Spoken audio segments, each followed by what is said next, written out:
Hello students, last video में हमने 4.1 exercise का फर्स्ट क्वेश्चन कंप्लीट किया था। ठीक है, आज हम स्टार्ट करेंगे सेकंड क्वेश्चन और इसको फिनिश कर लेंगे। क्वेश्चन क्या है? निम्न स्थितियों को द्विघात समीकरणों के रूप में निरूपित करना, यानी आपको इससे द्विघात समीकरण बनाने हैं। ठीक है, द्विघात समीकरण कल सीखे थे कैसे होते हैं द्विघात समीकरण।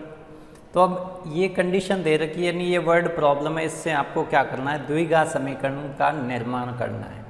कैसे करेंगे?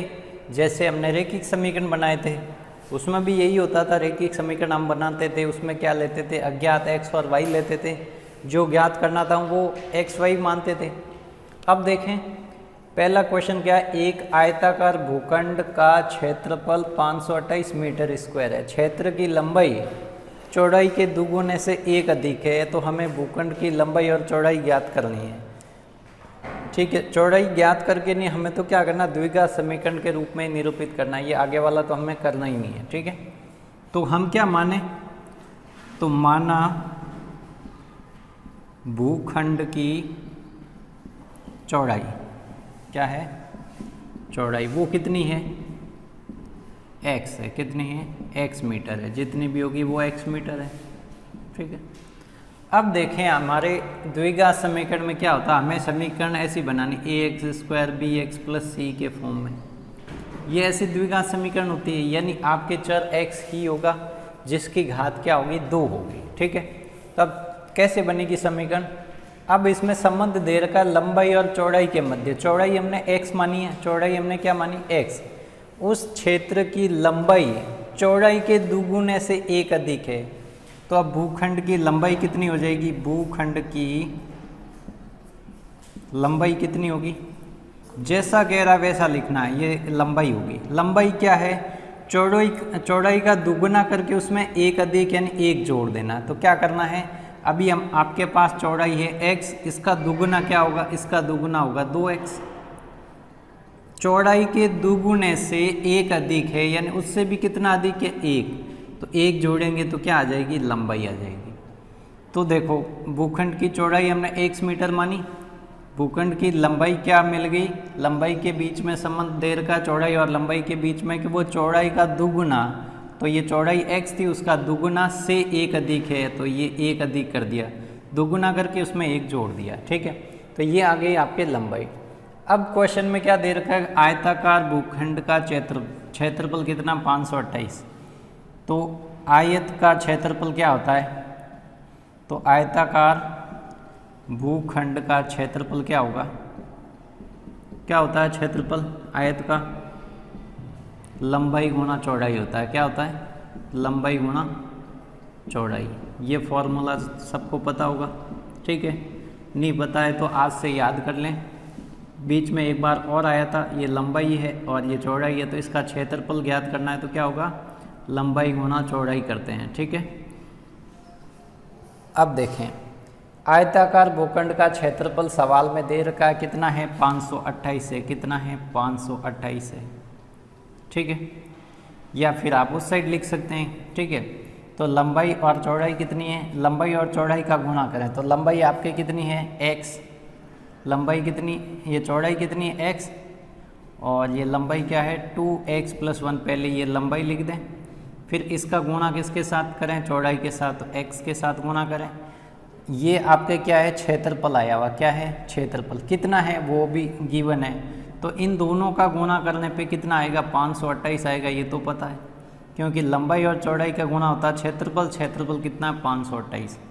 अब देखें, अब इनका करना गुणा, तो x का गुणा 2x के साथ करें तो 2x², x का गुणा 1 के साथ करें तो ये हो जाएगा 1x। 1x को क्या लिखते हैं? x ही लिखते हैं। ये 528। अब 528 को इस साइड लेके आ जाएं, 2x² + x। 528 इस साइड आएगा तो माइनस का 528 बराबर क्या हो गया? 0।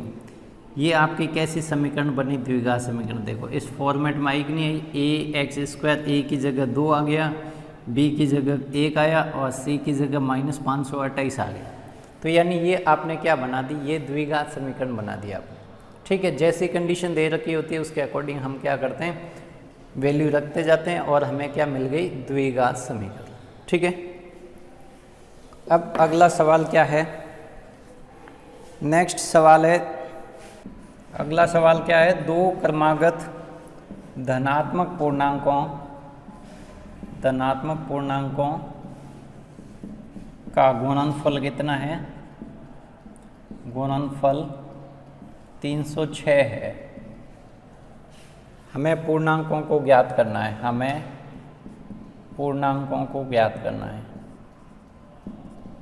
ज्ञात करना है।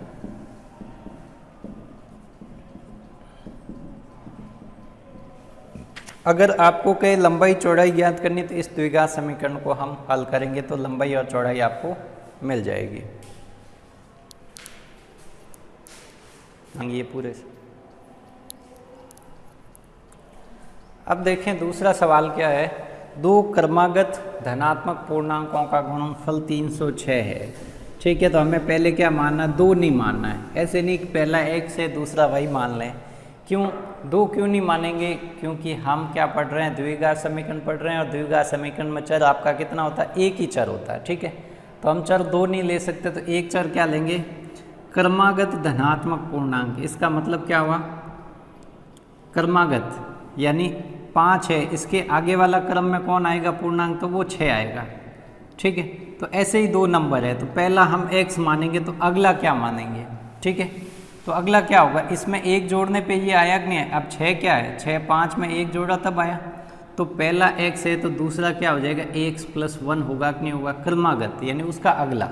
ठीक है, तो हम पहला x मान लें तो दूसरा क्या होगा, उसके आगे क्रम में आने वाला, तो कौन सा है, वो भी कौन सा, धनात्मक पूर्णांक, तो क्या आ जाएगा x + 2। कभी कभी सवाल पूछा जाता दो क्रमागत धनात्मक समपूर्णांक, क्या पूछ ले, समपूर्णांक या विषम पूर्णांक। ठीक है, तब आपको क्या मानना है, सम या विषम कह दे तो आपको क्या करना, सम विषम पूर्णांक।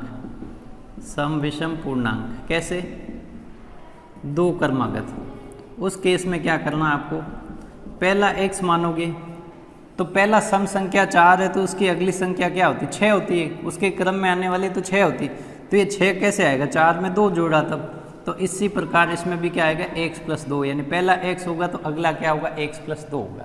ठीक है, इस चीज़ का ध्यान रखिए, यहाँ पे ये नहीं बताया कि विषम है या सम है, तो यानी आपके नंबर है। ठीक है, तो दो, एक सम और एक विषम ही होगा। ठीक है, तो ये आपके क्या है, तो माना दो क्रमागत धनात्मक पूर्णांक क्या है, धनात्मक पूर्णांक आपके क्या है, पहला x है तो अगला क्या है, x + 1 है। ठीक है, अब क्या कह रहा है, वैसे जैसे कह रहा है वैसे करना है आपको। दो धनात्मक पूर्णांकों का गुणनफल कितना है, 306, पहला ये दूसरा है, इनका गुणनफल क्या है, गुणनफल कितना है, गुणनफल कितना है, 306 है, तो इनका गुणा करें, x और x + 1 का गुणा करेंगे तो कितना आएगा, 306 आएगा। यही तो क्वेश्चन में दिया हुआ, लास्ट क्वेश्चन में यही था, गुणनफल ही तो था, लंबाई और चौड़ाई का। लंबाई चौड़ाई का गुणनफल क्या होता है, क्षेत्रफल होता है, तो उसको एक वर्ड में क्षेत्रफल लिखा, गुणा करें x × x, x², x × +1 + x = 306, x² + x - 306। ये आपकी क्या हो गई, द्विघात समीकरण। हमें प्रश्न में क्या दे रखा था, समीकरणों के रूप में निरूपित करना, हमें इनके मान नहीं ज्ञात करने कि वो कौन से, अगर कौन से मान भी ज्ञात करने तो आप कर सकते हैं, इसको हल करोगे। ठीक है, इसको हल करते ही आपको क्या मिल जाएंगे, x की 2 वैल्यूज़ मिल जाएगी, x की 2 वैल्यूज़ मिलेगी और दोनों क्या होगी, कंटिन्यूस होगी, देखना, क्योंकि वो उसका क्या है, ये आप बाद में कर लेना, क्योंकि अभी आपने ये 4.2 में आप सीखोगे इनसे हल निकालना। ठीक है, तो हमें अभी तक यहाँ तक ही करना है, समीकरणों में के रूप में क्या कर देना, निरूपित करके आपको रख देना है। ठीक है, अब देखें तीसरा प्रश्न क्या है। तीसरा प्रश्न देखें, इसको नोट कर लें, क्या है क्वेश्चन, रोहन की माँ उससे 26 वर्ष बड़ी है। पहले तो क्या करें, तीसरे क्वेश्चन में रोहन की माँ क्या है, रोहन की माँ उससे 26 वर्ष बड़ी है। इस कंडीशन को कैसे लिखो, उससे 26 वर्ष बड़ी है। ठीक है, तो अब हम क्या करेंगे, रोहन की उम्र ले लेंगे x, तो हम क्या करेंगे, माना रोहन की उम्र क्या है, ठीक है, वो कितनी है, x वर्ष है, कितनी है, x वर्ष है। और कौन सी, माना रोहन की कौन सी, वर्तमान, इसी की बात हो रही, ठीक है। अब रोहन की माँ की उम्र निकालने तो कैसे निकालोगे भाई, कंडीशन क्या है, रोहन की माँ उससे 26 वर्ष बड़ी है, तो रोहन की माँ की वर्तमान उम्र क्या होगी, रोहन की माँ की वर्तमान उम्र क्या होगी, वर्तमान उम्र, तो ये इससे 26 साल बड़ी है, तो रोहन की उम्र में 26 ऐड करेंगे तो वो किसकी उम्र आ जाएगी, वो रोहन की माँ की आएगी कि नहीं आएगी, ठीक है। अब अगला क्वेश्चन में क्या है, उनकी आयु का गुणनफल अब से 3 वर्ष पश्चात 360 हो जाएगा। क्या कह रहा है कि आज जो उम्र है उसके 3 साल बाद, अभी तो पता नहीं कितना गुणनफल आ रहा, लेकिन आज से 3 वर्ष बाद दोनों की उम्र का गुणनफल कितना है, 360 है। तो आज से क्या कंडीशन गिवन है, आज से 3 वर्ष पश्चात दोनों की उम्र का गुणनफल कितना हो जाएगा, उम्र का गुणनफल कितना हो जाएगा, वो 360 हो जाएगा, गुणनफल कितना हो जाएगा, 360 वर्ष हो जाएगा, ठीक है, 360 हो जाएगा, ठीक है। तो आज उसकी x है, तो रोहन की 3 साल बाद कितनी होगी, तो रोहन की 3 साल बाद उम्र बताओ, रोहन की 3 वर्ष बाद उम्र, 3 वर्ष पश्चात उम्र क्या होगी, तो आज 1 साल का है तो उसमें 3 बढ़ जाएंगे कि नहीं बढ़ जाएंगे, तो आज उसकी 1 से 3 साल बाद उसकी क्या हो जाएगी, x + 3। अब रोहन की माँ की भी उम्र निकाले, 3 साल बाद क्या होगी, रोहन की माँ की 3 वर्ष पश्चात उम्र क्या होगी, 3 वर्ष पश्चात उम्र क्या होगी, तो आज कितनी है, आज x + 26 है, आज x + 26 से 3 साल बाद वो भी 3 साल बढ़ जाएगी, तो बढ़ना मीन्स +3 कर दें, तो इसको सॉल्व करोगे तो x + 29 हो जाएगा कि नहीं हो जाएगा, 26 और 3 29, ठीक है। तो ये 3 साल वर्ष बाद की उम्र आ गई, और कह रहा है इन दोनों का गुणा कितना, 360 है, इन दोनों का गुणा करें, ठीक है। तो x + 3 और x + 29 का गुणा करें, कितना होगा, वो कह रहा है कि उनका गुणा कितना आ रहा है, 360 आ रहा, तो बराबर कितना लिखेंगे, 360, ठीक है। x × x गुणा करें, तो पहले क्या करें, इस x के साथ x + 29 का गुणा, और 3 के साथ भी क्या होगा, x + 29 का गुणा होगा, बराबर कितना, 360 है। सॉल्व करें, देखें, x × x x², x × 29 29x, 3 × x 3x, और 29 × 3 करें, तो 29 × 3 कितना आएगा, 87, ठीक है, कितना आया, 87, ठीक है, बराबर कितना है, 360। अब हल करें, देखें, x², 29x और 3x कितना हो गया, 32x, कितना हो गया, 32x, और ये 87 तो है ही है, माइनस 360 हो जाएंगे, इस साइड आएंगे, तो 360 में से 87 को माइनस कर दो, करें माइनस, क्योंकि ये धनात्मक है, ऋणात्मक है, फाइनल वैल्यू क्या आएगी, ऋणात्मक ही आएगी। 10 - 7 कितना बचा, 3। अब यहाँ पे देखो 5 बचा, 5 यानी 15 - 8 कितना बचा, ये 7, और यहाँ पे क्या बचा, 2, ठीक है। तो समीकरण क्या बनी, x² 32x - 273 = 0, ये आपके क्या बन गई, द्विघात समीकरण बन गई। अगर वाकई में उम्र निकालनी है तो इस द्विघात समीकरण को क्या करेंगे, हल करेंगे, तो हमें क्या मिल जाएगी, उनकी उम्र मिल जाएगी, ठीक है। अब देखें अगला एक क्वेश्चन, 4th,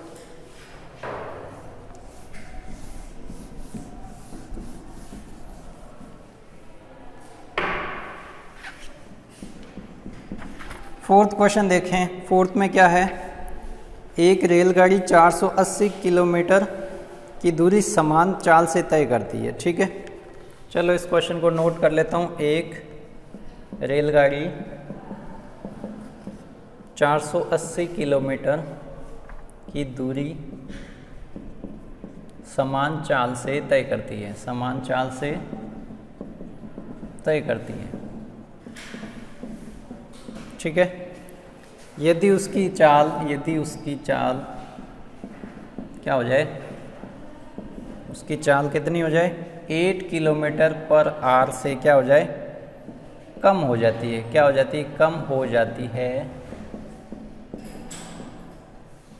तो वह उसी दूरी को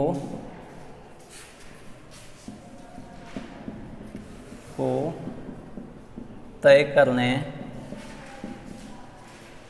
में 3 घंटे अधिक लेती है। 3 घंटे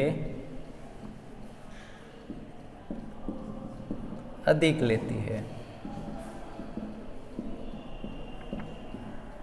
हमें रेलगाड़ी की चाल ज्ञात करनी, हमें रेलगाड़ी की चाल ज्ञात करनी है।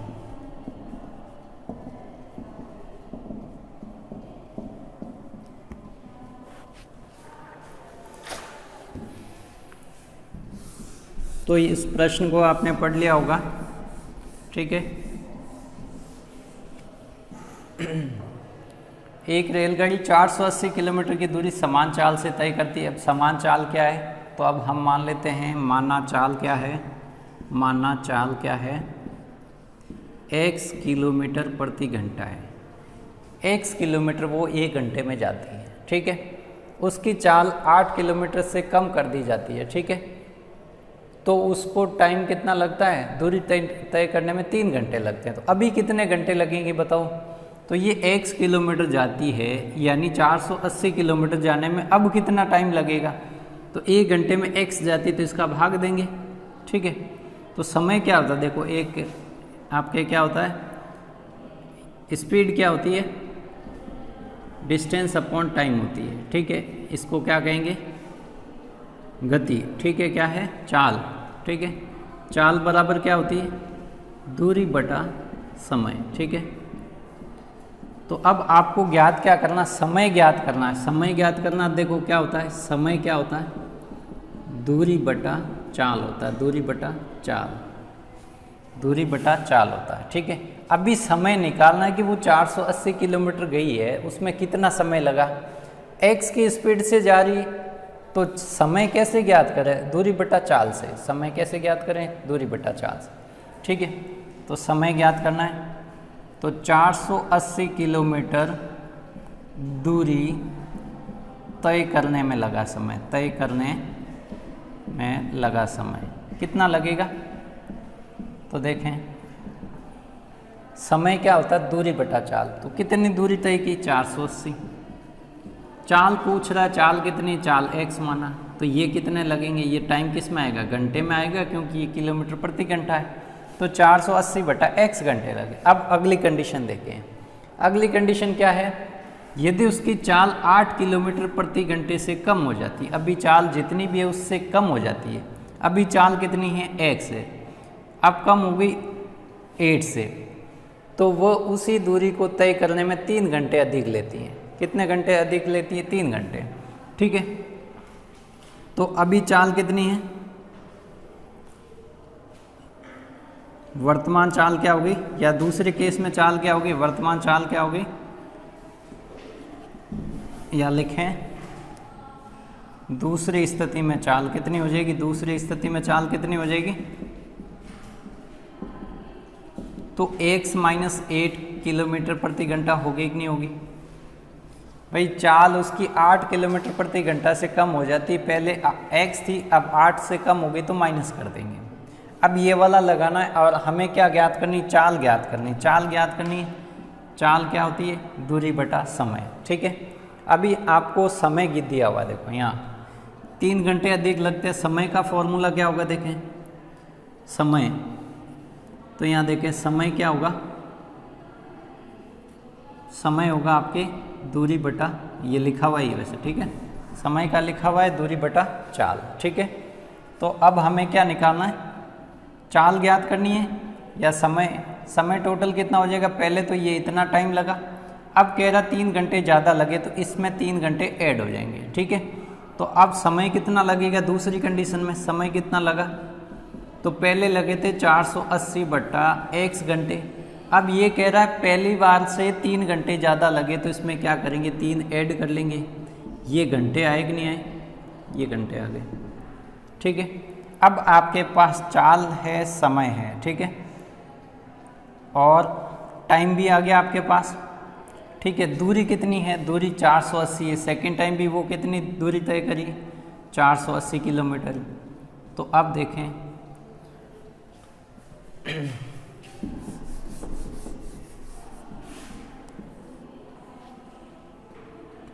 अगर पूछें चाल गुना समय क्या होता है, चाल गुना समय क्या होता है, चाल गुना समय क्या होती है? दूरी होती है। इस फॉर्मेट में रख दें। ये फॉर्मूला कहाँ से है? वही था फॉर्मूला, क्या था? चाल बराबर क्या था? दूरी बटा समय था, ठीक है। समय जो भाग में था वो गुणे में आ गया, इसके गुणे में आ गया, ठीक है। तो फॉर्मूला आपको एक ही याद रखना, क्या? चाल होता है दूरी बटा समय, ठीक है। इससे दो और फॉर्मूले बनते हैं। तो अभी चाल क्या है? x minus 8। समय कितना लगा? ये लगा समय कितना? 480 अपॉन x प्लस 3 लगा। और कुल दूरी कितनी तय की? बराबर क्या है दूरी? तो दूरी अभी भी 480 तय की। इसको सॉल्व करें, देखें इसको क्या करेंगे? हल करेंगे। तो कैसे हल करेंगे? x का गुणा भी 480 अपॉन x प्लस 3 के साथ में, माइनस 8 का भी गुणा 480 अपॉन x प्लस 3 के साथ में, बराबर कितना है? 480। इसको हल करें, देखो x का गुणा इसके साथ होगा, x गुणा 480 अपॉन x, ठीक है। फिर होगा 3 और x का गुणा, x से x कैंसिल हो जाएगा ये। फिर माइनस 8 और 480 अपॉन x का गुणा होगा, और ये माइनस 8 इंटू 3 कितना होगा? 24 होगा, ठीक है। ये देखो ये हो जाएगा आपका 480 प्लस 3x, ये कितना होगा? 480 इंटू 8 करें, 480 इंटू कितना होगा? 8, 0 64 32 और 6 38, ठीक है। तो कितना आया? 3 8 4 0 अपॉन x माइनस 24 बराबर 480। ये 480 से ये 480 कैंसिल हो जाएगा, ठीक है। कैसे हुआ कैंसिल? पक्षांतरण करेंगे तो वो क्या हो जाएगा? ऋणात्मक हो जाएगा आपके। अब देखें इसको हल करना है, अपॉन में 1 अपॉन में 1, ठीक है। इसको यहाँ पे कर देता हूँ हल। क्या आया? 3x ये चॉइस अपॉन में x अपॉन में 1 अपॉन में 1, क्यों? इसको भी भिन्न बनाया। बराबर में 0 क्यों बचा? 480 को सामने भेज दो तो वो हो जाएगा माइनस 480, 480 माइनस 480 क्या हो जाएगा? 0। मैंने यहीं पे कैंसिल कर दिया। अब लसप कितना आएगा? लसप x आएगा। 1 का भाग x में कितनी बार जाएगा? x बार। x इंटू 3x कितना हो जाएगा? 3x square. x का भाग x में कितनी बार जाएगा? x भाग x करेंगे तो क्या आता है? 1 आता है। 1 का गुणा इसके साथ होगा तो ये इतना ही आएगा, 3 8 4 0, ठीक है। अब 1 का भाग x में 1 का भाग देंगे तो क्या आएगा? x ही तो बचेगा, x का गुणा इसके साथ में, x इंटू 24 कितना होगा? 24x बराबर क्या हो जाएगा? 0, ठीक है। अब देखें इस x को मल्टीप्लाई करवा दें 0 के साथ में, ये कितना है? 3x स्क्वायर, 3 8 4 0 24x बराबर कितना आएगा? 0 इंटू x, 0 हो जाएगा। यहाँ से 3 कॉमन ले सकते हैं, 3 कॉमन लोगे तो 3 8 4 0 में 3 का भाग दें, 3 एकम 3, 8 आया, 3 दूनी 6, 2 बचा, कितना आएगा? 8 तिया 24, फिर 0 0, ठीक है। 3 कॉमन लिया, x स्क्वायर बचेगा,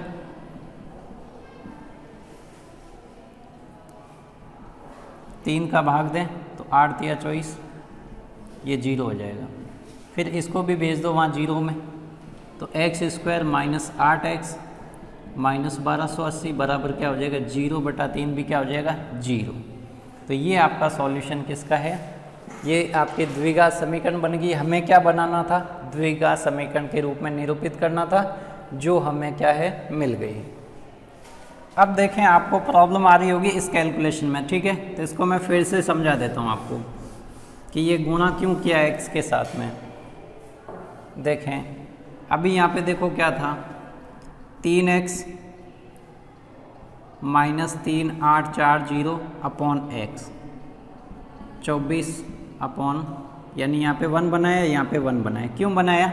ये भिन्न में था तो इसको भी क्या करना है, भिन्न में बनाना है, क्योंकि भिन्नों से ही सॉल्व होगा। ये कैसे हुआ था, 480 माइनस 480 हुआ। देखो 480 सामने था, मैंने क्या कर दिया, इस 480 को सामने भेज दिया तो माइनस हो जाएगा, ये कैंसिल हो जाएगा, 0 ही बचेगा। तो आप क्या करें, दोनों साइड अगर समान चिन्ह है तो उसको काट दें। समान चिन्ह अपोजिट साइड में कट जाते हैं, सेम साइड में कौन से कटते हैं, विपरीत साइन वाले। ठीक है, तो ये कट जाएगा, तो ये आपके कितना हो जाएगा, 0। अब देखें यहाँ पे ये भिन्न है, क्या है, भिन्न है। तो भिन्नों की जोड़ बाकी कैसे होती है, वैसे के वैसे आपको करना है। तो मान लो ये क्वेश्चन ऐसे होता, ये ऐसे,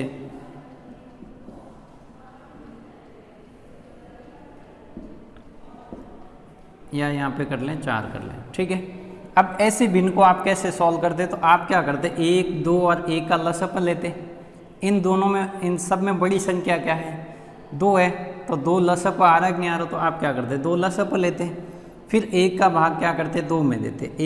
1 का भाग 2 में दिया, कितना आया रिजल्ट, 2। तो जो रिजल्ट आता था उसको यहाँ गुना करवाते थे कि नहीं करवाते थे। फिर 2 का भाग 2 में देते, 2 का भाग 2 में दिया, कितना आया, 1। जो रिजल्ट आया उसका गुना किसके साथ होता है, 1 के साथ। तो यहाँ पे गुना किसके साथ होगा, 2 के साथ, क्योंकि 1 का भाग 2 में देंगे 2 आएगा, तो गुना किससे हो जाएगा, 2 से हो जाएगा। अब देखिए इसमें क्या है कि ये तो आपकी संख्या है, ये आपका वेरिएबल यानी ये चर है, तो इसका लसअप कैसे लेंगे। संख्याएं होती तो समझ में आता है कि लसअप ऐसे लेना। अब इसका लसअप कैसे होगा, देखें तो इसका लसअप ऐसे लेना होता है कि x और 1 और 1, तो इनका लसअप क्या आ रहा है, पहले तो ये बताओ, 1 और 1 का लसअप 1 ही आएगा। फिर संख्याओं का लसअप लेने के बाद क्या कर देना होता है, गुणा कर देना होता है। संख्याओं का लसअप ले लिया, मान लो यहाँ पे कितना होता, 2 होता। ठीक है, तो पहले 1 और 2 का लसअप ले लो। 1 और 2 का लसअप क्या होता, बड़ी संख्या 2, 2 में 1 का भाग जाता, तो इनका एलसीएम कितना आ जाएगा, इनका एलसीएम 2 आ जाएगा। ठीक है, संख्याओं का लसअप लेने के बाद बची हुई संख्या से गुणा कर देते हैं, तो इसका लसअप कितना हो जाएगा, 2x। कितना हो जाएगा, 2x। लेकिन यहाँ पे क्या है, यहाँ पे आपके 1 ही तो है।